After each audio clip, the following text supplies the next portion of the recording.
How dirty were European noblewomen? They wouldn't and #39 find husbands today. Medieval European noblewomen engaged in some truly bizarre beauty practices. They believed that crocodile dung facials and donkey milk cleansers held the key to a fairer complexion.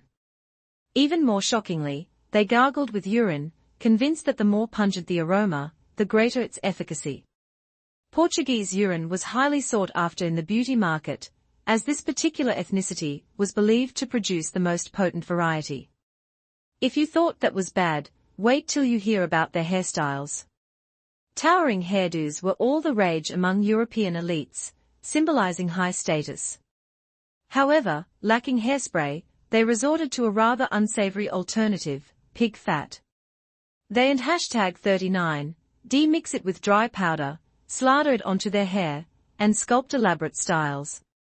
While visually impressive, the stench was unbearable. These women would then proceed to grace balls with their lard-laden locks, only to retire to their chambers and feed lions and mice at night. During Queen Elizabeth and #39's reign, red hair became the envy of every noblewoman.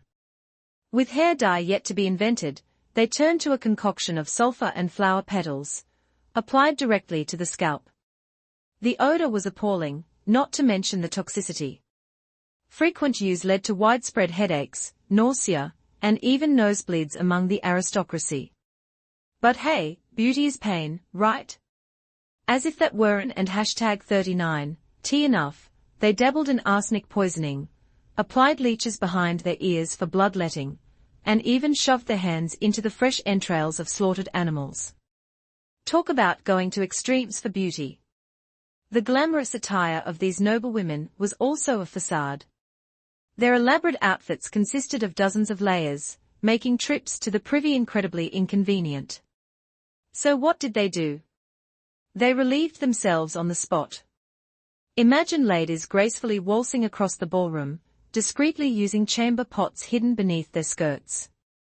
The contents were then unceremoniously dumped onto the streets, engulfing the city in a putrid haze. Waste flowed through the streets and into rivers, turning the famed River Thames, London, and #39's primary source of drinking water, into a cesspool. Even dining etiquette was far from elegant. European nobility had a penchant for eating with their fingers, ensuring to meticulously lick their digits clean afterwards, so as not to waste a single drop of soup. It and #39's no surprise that such abysmal hygiene led to widespread disease.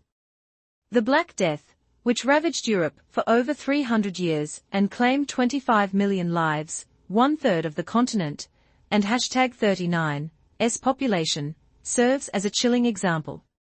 Why was it so deadly? Simple, Europeans didn't and #39 bathe. Physicians at the time believed the plague was airborne and that only thick clothing or a layer of grime could ward it off. Bathing, they claimed, opened the pores, allowing the disease to enter the body. It was practically suicidal. Noblewomen, heeding their physicians and #39 advice, rarely removed their clothes or bathed. Queen Elizabeth herself famously went 3 months without bathing. With no concept of quarantine or hygiene, and a penchant for relieving herself wherever she pleased, it and #39's no wonder disease ran rampant. Would you dare marry a noblewoman, knowing all this? Rest assured, they may have reeked, but they had perfume. The European perfume industry flourished, thanks in part to King Louis XVI of France, who invented it specifically to mask the stench emanating from his courtiers. Talk about masking a problem. After learning all this, can you still watch those lavish period dramas without your nose wrinkling in disgust?